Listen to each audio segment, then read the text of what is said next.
Bueno, hola, buenas tardes, buenas noches, buenos días.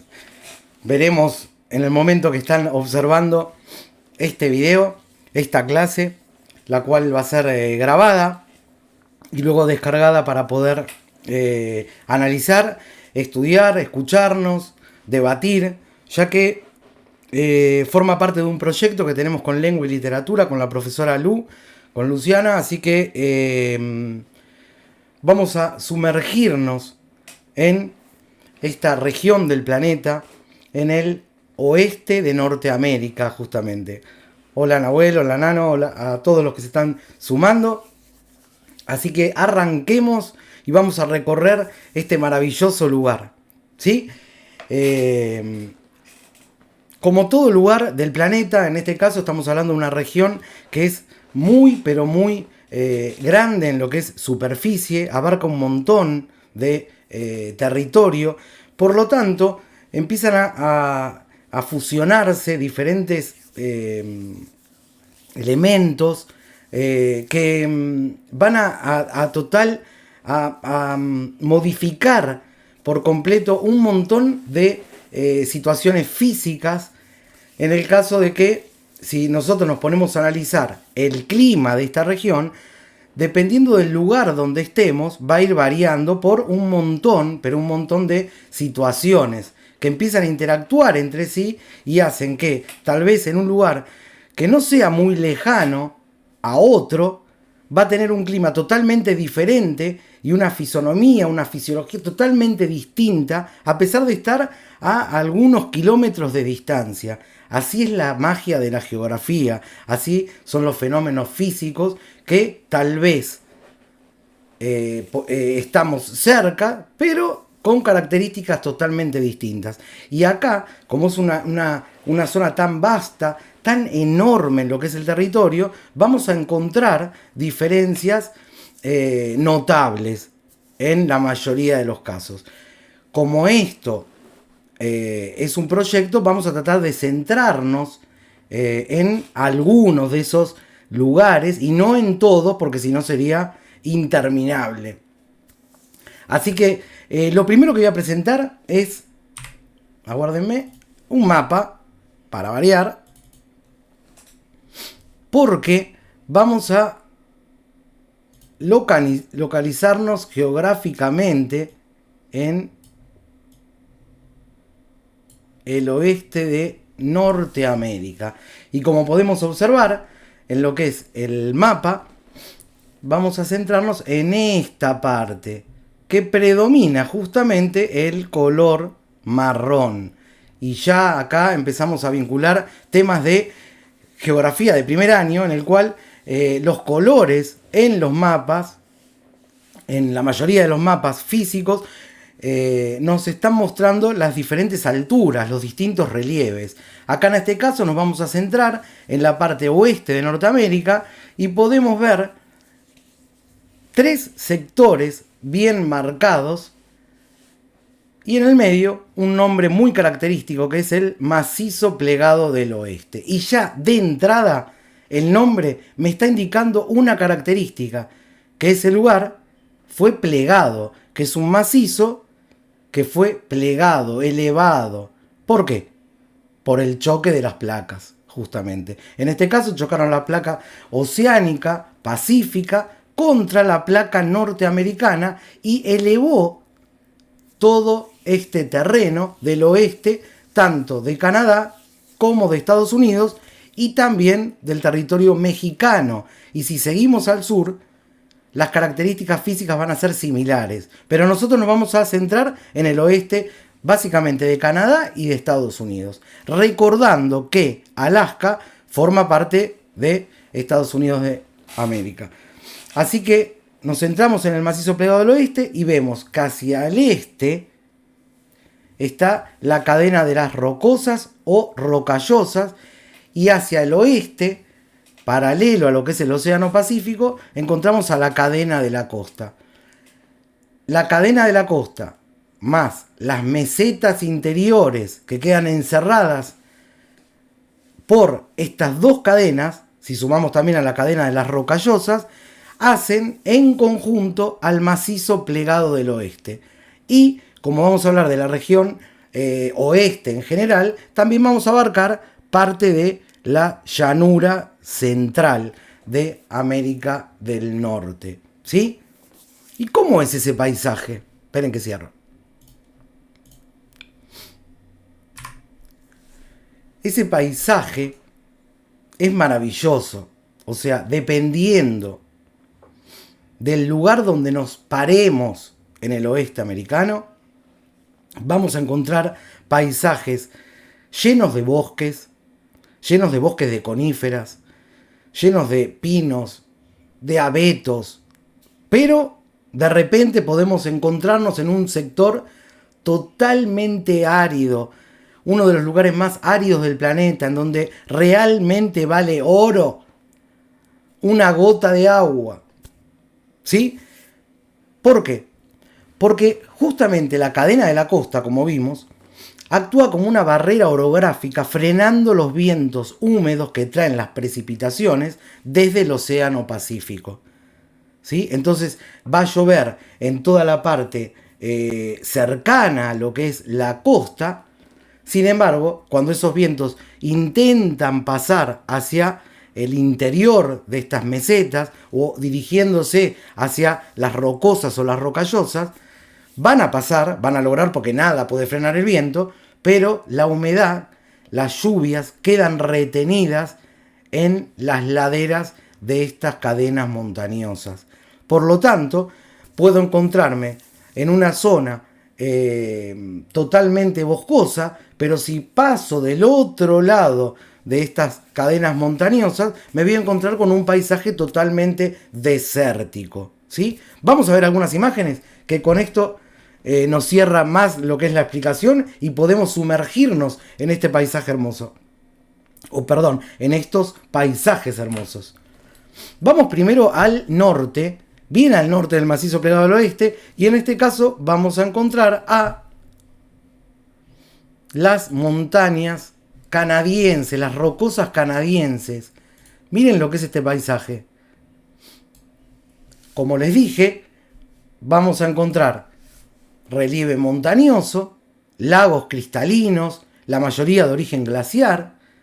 Recuerden que estamos muy cercanos a lo que es el escudo canadiense o el escudo canádico. Ahí se produjeron las glaciaciones, ¿sí? Por lo tanto, la mayoría de los lagos son muy profundos y tienen su origen en el peso que generó los glaciares y la enorme erosión glaciaria.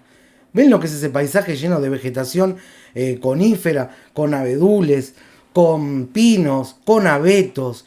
La vegetación se hace presente en lo que es el relieve elevado de esta parte del macizo en el norte oeste de Canadá y también en la costa de Alaska.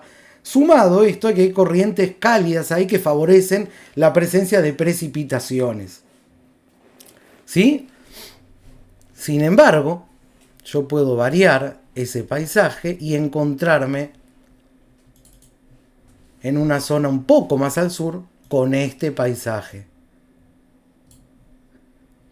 Acá, como podemos observar, la presencia de precipitaciones es prácticamente nula. Ya estamos en un ambiente con un clima no oceánico, tampoco presencia de precipitaciones, sino un paisaje árido, seco.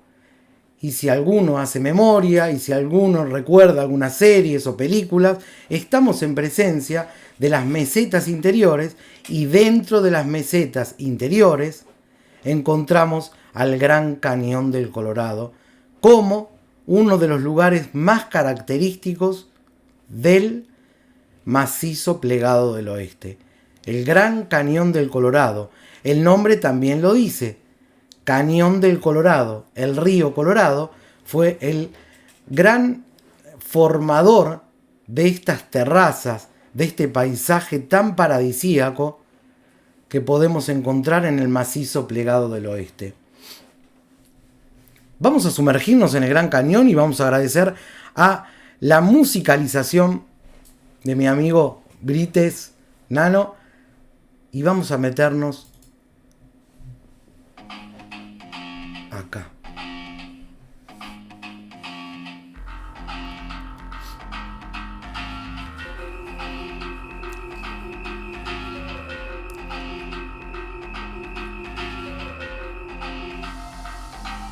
Observen los colores, observen lo que es la profundidad de ese cañón formado por el río, que después les voy a contar cómo se formó.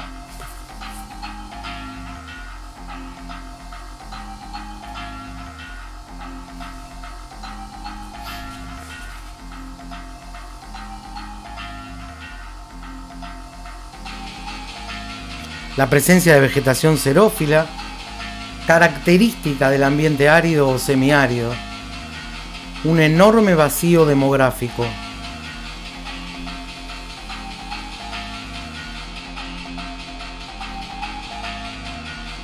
Esos colores, las areniscas, la presencia de rocas.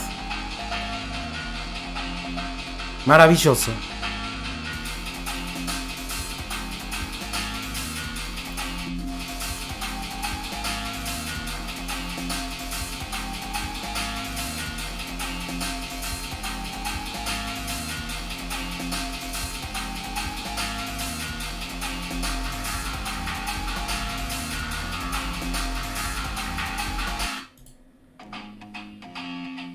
Me voy a detener.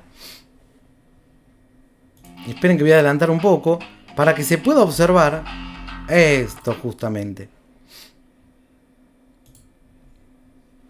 Bueno, el Gran Cañón del Colorado, como se ve, es una zona totalmente paradisíaca, y la principal característica que me presenta a mí, al ojo humano, es el vacío demográfico. No hay prácticamente población en este sector.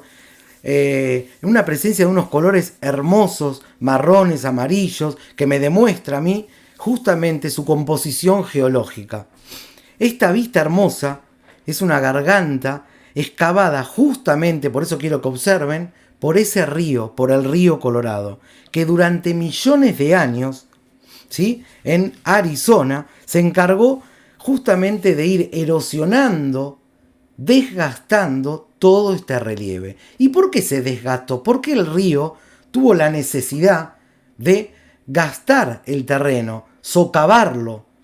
Y tiene una explicación. Como empezamos antes, el macizo plegado del oeste justamente fue un plegamiento. Se formó, se elevó todo el oeste americano en la era terciaria, ¿sí? Estamos hablando de la era cenozoica, una de las últimas, cuando se plegaron justamente la mayoría de las grandes cordilleras del mundo entero. Los Andes, la cordillera del Himalaya, el macizo plegado al oeste. O sea, durante la última era geológica, ¿sí?, se elevaron, chocaron las placas, van cambiando de nombre las placas, ¿no?, según el lugar donde nos encontremos, y se elevó toda esta área del oeste de Norteamérica, ¿sí? ¿Qué pasó? Al elevarse, el río perdió su cauce normal, perdió su desembocadura habitual, por lo tanto se encontró, esto obviamente lo estoy contando rápido, pero pasaron millones de años en el medio, ¿no? Pero se encontró que quedó en una meseta totalmente elevado, cuando antes no estaba ahí, estaba a los 0 metros del nivel del mar. Al elevarse, cuando se produce el plegamiento, el río vuelve otra vez de manera natural a buscar su cauce, su desembocadura, su antigua cuenca. Para encontrarla no le queda otra que comenzar a erosionar, a desgastar el relieve. Y a lo largo de millones de años tardó aproximadamente, se calcula, estudiando justamente estas capas que se ven como esta especie de escalera, estas terrazas geológicas, tardó 6 millones de años en volver a encontrar su antigua desembocadura, su cauce, su primer cauce, cuando todavía no había sido plegado el oeste de Norteamérica. ¿Sí? Y en ese proceso de erosión, más o menos aproximado, tiene 8.000 metros de profundidad. ¿Sí? Tiene aproximadamente 446, estoy fijándome que anoté estos datos, 446 kilómetros de largo el Gran Cañón. Tiene una edad promedio, como les dije antes, de 6 millones de años.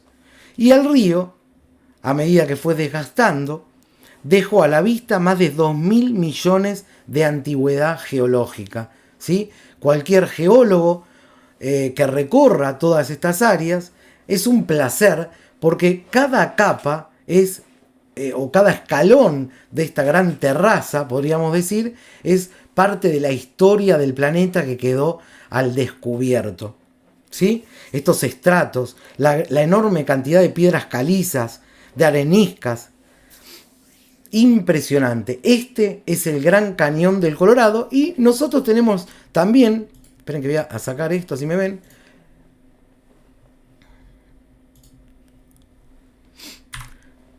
Voy calculando el tiempo porque necesito grabar 40 minutos. Nosotros tenemos también la suerte de tener un paisaje muy similar en la República Argentina, en las provincias de La Rioja y de San Juan. Tenemos a nuestro querido Valle de la Luna, a Ischigualasto, o sea, lugares muy similares, ¿sí? Que tal vez no tengan la misma prensa que tiene el Gran Cañón del Colorado, pero también sufrió un proceso de formación muy, pero muy similar, ¿sí? Así que nosotros en nuestro país también tenemos la chance de ver estos paisajes áridos y hermosos. Bueno, Gran Cañón del Colorado, macizo plegado del oeste. Si hablamos de las rocosas o de las rocallosas, ¿por qué se llamará así? Justamente por la presencia de rocas. Y eso tiene que ver también el clima. Esta enorme cordillera fue bautizada de esta manera porque la enorme cantidad, la presencia de rocas gigantescas que existen en esta zona del planeta, se da por la enorme amplitud térmica que existe en Estados Unidos principalmente, ¿no? ¿Por qué? Porque encontramos días con enormes, pero enormes, gracias Brites, gracias, encontramos un enorme calor durante el día, pero a la noche la temperatura baja por completo. Entonces, ante esa situación, la amplitud térmica en gran cantidad de ocasiones rondan los 50 grados, los 40 grados de diferencia entre el día y la noche. Esa amplitud térmica va por una erosión mecánica que se denomina, va rompiendo lo que es la ladera de las montañas, generando rocas de un gran tamaño. Entonces, la presencia de esas rocas, productos de esta gran amplitud térmica que hay en el clima de la región, hace que las montañas hayan sido bautizadas así. Seguimos, ¿sí? Presencia de rocas, un enorme ambiente árido, falta de agua. ¿Es un ambiente propicio? ¿Es un ambiente que invita a la instalación humana? Yo diría que no, ¿sí? Sabiendo que todo Norteamérica tiene un enorme desarrollo en superficie y hay tantos lugares para poder habitar, ¿sí? Estos lugares quedaban como descartados. Estamos hablando a lo largo de la historia del poblamiento. Sin embargo, como siempre digo, por plata baila el mono, una frase totalmente antigua que deschaba lo que es mi edad.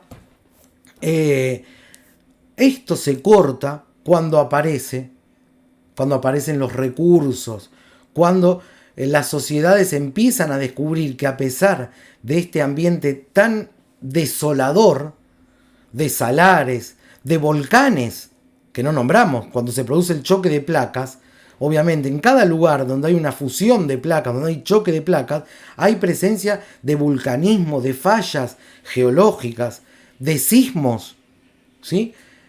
Aridez, terremotos.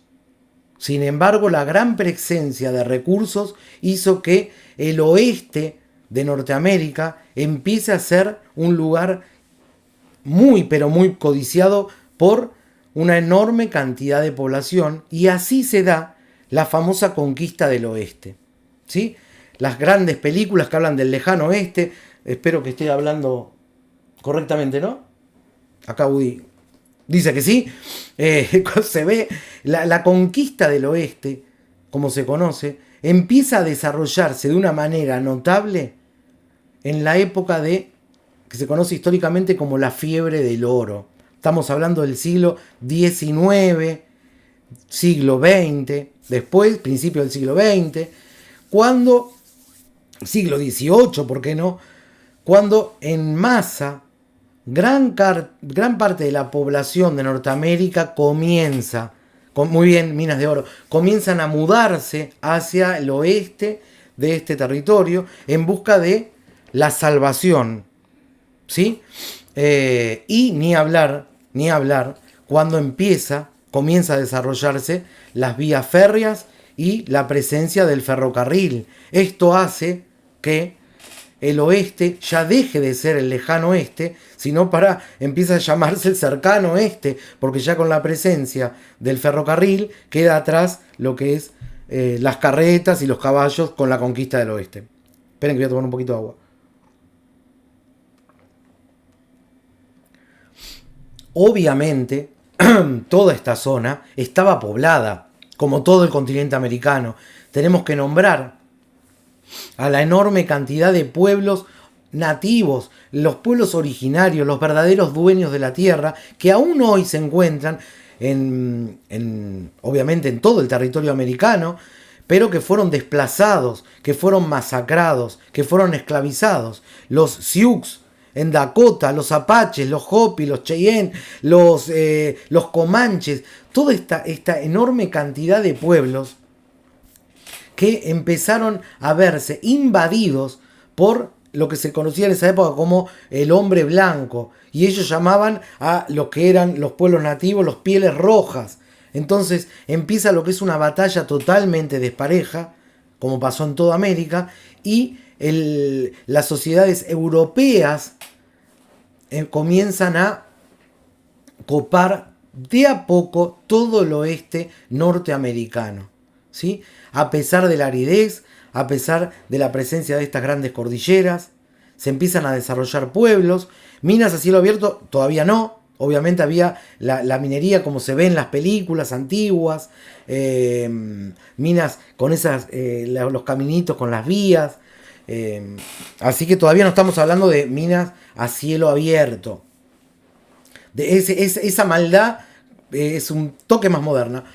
Pero empiezan a aparecer un montón de recursos. Oro, plata, carbón, no solamente la fiebre del oro en lo que era California, San Francisco, aparecen otros recursos que el hombre empieza a explotar, y la mujer, obviamente. Las grandes sociedades comienzan a instalarse y empiezan estos pueblos a crecer en tamaño, a desarrollarse. El paisaje urbano comienza a desarrollarse a pasos agigantados. Entonces, cuando uno pensaba al principio, cuando vimos el video, de que es un enorme vacío demográfico, ahora los grandes vacíos demográficos quedaron solo en lugares donde hay parques nacionales, donde está, por ejemplo, el Parque Nacional Yosemite, el Yellowstone, el Parque Nacional justamente del Gran Cañón, el Parque Nacional de las Secuoyas. Esos lugares quedan protegidos, pero el resto del oeste de Norteamérica comenzó a crecer de tal manera que empezaron a formarse ciudades como, yo les nombro para que tengan idea de lo que fue esta transformación. En Canadá, vamos a arrancar desde el noroeste y piensen en Vancouver, en Canadá, Seattle, Portland, Salt Lake City, ¿sí? El lago salado, la ciudad del lago salado. Vieron que hablamos que ante tanta aridez hay presencia también de salares, de salinas. Ahí hay una ciudad que se llama Salt Lake City, que es reconocida. Reno, San Francisco, Los Ángeles, Hollywood, Santa Bárbara, San Diego, en el estado de California, ¿sí? De San Francisco hasta San Diego encontramos una megalópolis. Crecieron de tal manera, ahora estamos hablando de la actualidad, que se desarrolló una megalópolis, ciudades totalmente interconectadas entre sí, que si uno agarra un automóvil y se desplaza, si tuviéramos la suerte de estar recorriendo toda esa área en un automóvil, no nos daríamos cuenta si no miramos los carteles, porque no quedan espacios verdes. Pasamos de ciudad a ciudad, de ciudad a ciudad, y así recorremos todo un enorme paisaje urbano unificado a través de las autopistas, y ni hablar a través de el vínculo que existe entre esas ciudades, comerciales, educativos, la enorme cantidad de facultades, de universidades que hay ahí. Vámonos un poquitito más al este, metiéndonos en las mesetas interiores donde está el Gran Cañón, y ya nos vamos a encontrar con la ciudad de Colorado, Phoenix, Albuquerque, el que vio Albuquerque, el que vio la serie Breaking Bad, por ejemplo, El Paso, Denver, Houston, en Texas, Kansas. Miren la enorme cantidad de ciudades que existen, ciudades tan pero tan importantes, ¿sí? Y eso nos muestra a nosotros la transformación que pueden hacer las sociedades a pesar de las condiciones físicas que existen. Vamos a ver un video para que vean que en el medio del desierto se puede desarrollar esto.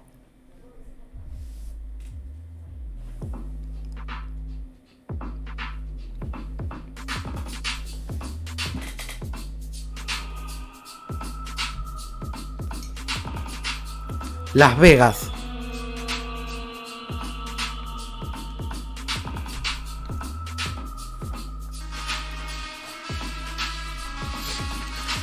La ciudad del juego. Casinos, discotecas, hoteles 5, 6 estrellas. Diversión. Lavado de dinero, ¿por qué no? Turismo.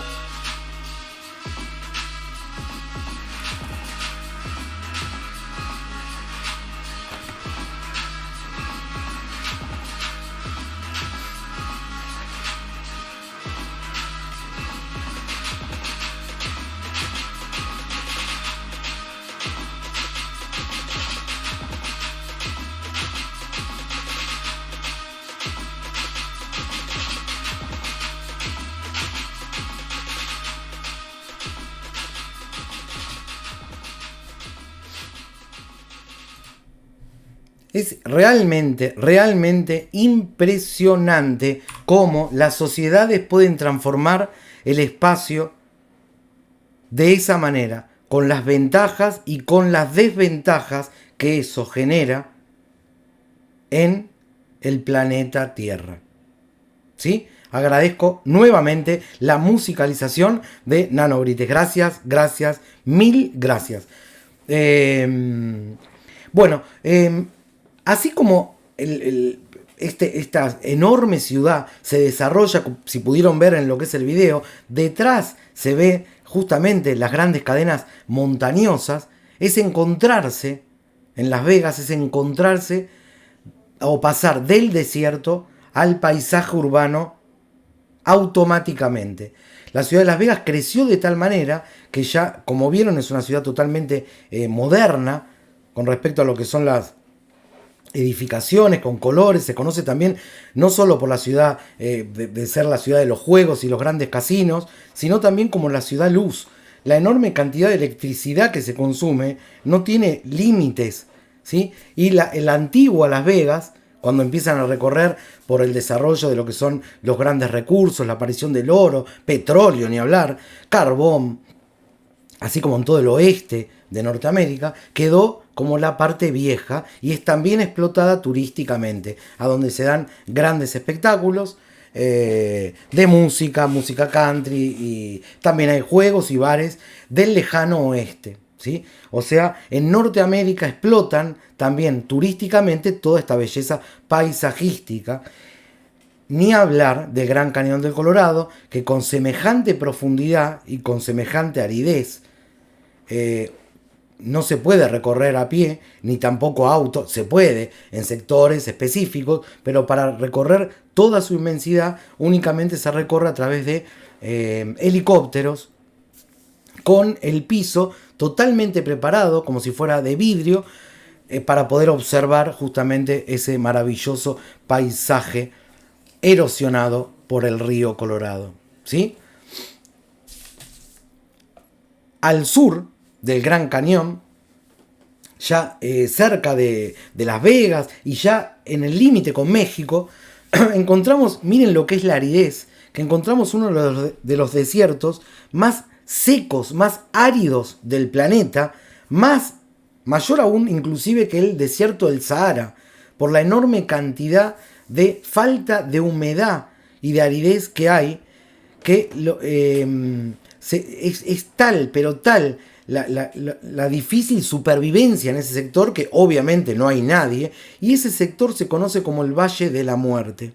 ¿Sí? Son cosas que me voy acordando. El famoso Valle de la Muerte, esperen que había notado, es una de las zonas más áridas del planeta, y en donde es muy característico que en ese lugar, como sabemos, Estados Unidos en particular es uno de los países que tiene desarrollo aeroespacial, y también es la zona del oeste de Estados Unidos, es muy elegida para el aterrizaje justamente de naves, cohetes o satélites, porque saben que ahí es prácticamente nula la presencia de las sociedades, de los seres humanos. ¿Sí?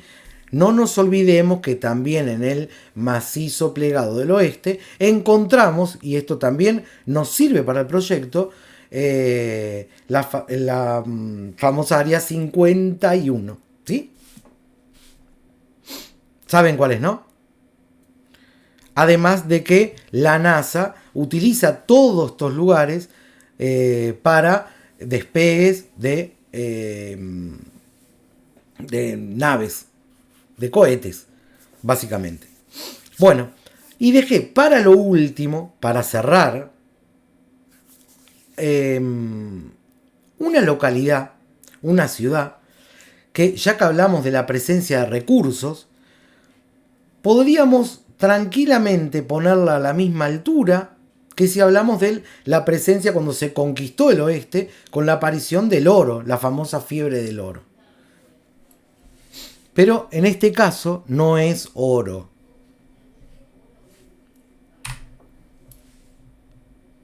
Es la presencia de esto.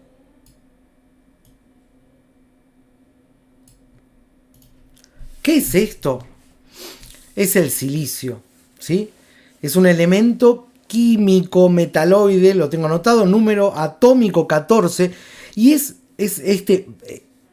esta maravilla de la naturaleza, ¿sí? Es uno de los elementos más abundantes en la corteza terrestre, ¿sí? La presencia del silicio es muy común en el planeta y es un elemento, este elemento químico, base para un tipo de industria en particular que ahora vamos a ver.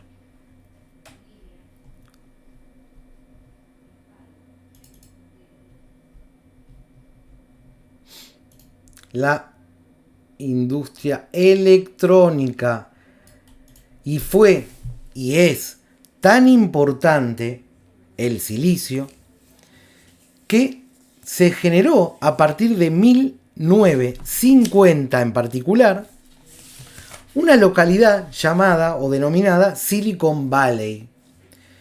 El Silicon Valley, que queda también en el oeste de Estados Unidos, fue justamente, si analizamos el nombre, es el Valle del Silicio, porque la industria electrónica, la informática, no podría existir, no se podría haber desarrollado sin la presencia de este mineral, del silicio, de este elemento químico, ¿sí? Que nos brinda justamente la naturaleza. Y ahí se ve San Francisco, Oakland, Sacramento, San José, todas esas ciudades es considerada lo que es el Silicon Valley, cuna de empresas tecnológicas. Nombro algunas, las grandes compañías globales de la tecnología, de la inteligencia artificial, de los celulares, de las computadoras. Acá, en este lugar, se encuentra el Museo de la Computación,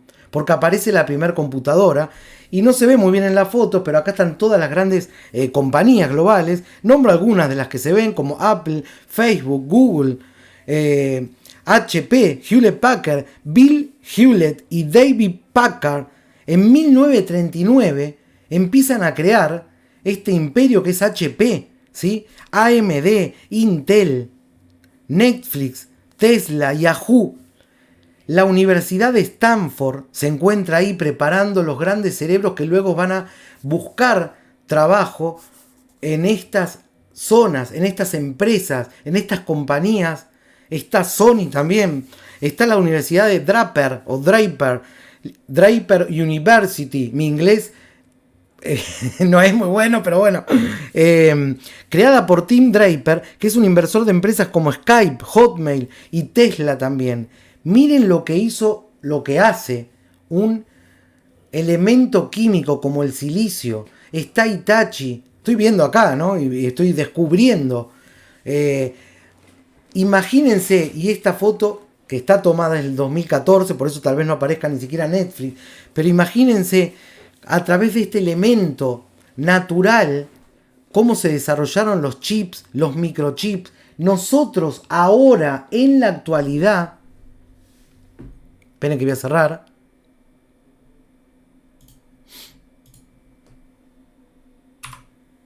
Y ya vamos llegando al fin.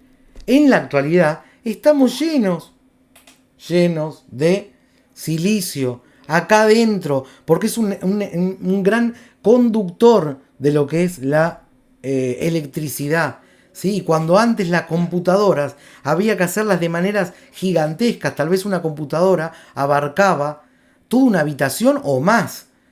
Con la aparición de este elemento químico, del silicio, se puede reducir todo eso que estaba antes en una habitación a una pantalla, ¿sí? A un teclado, a un gabinete.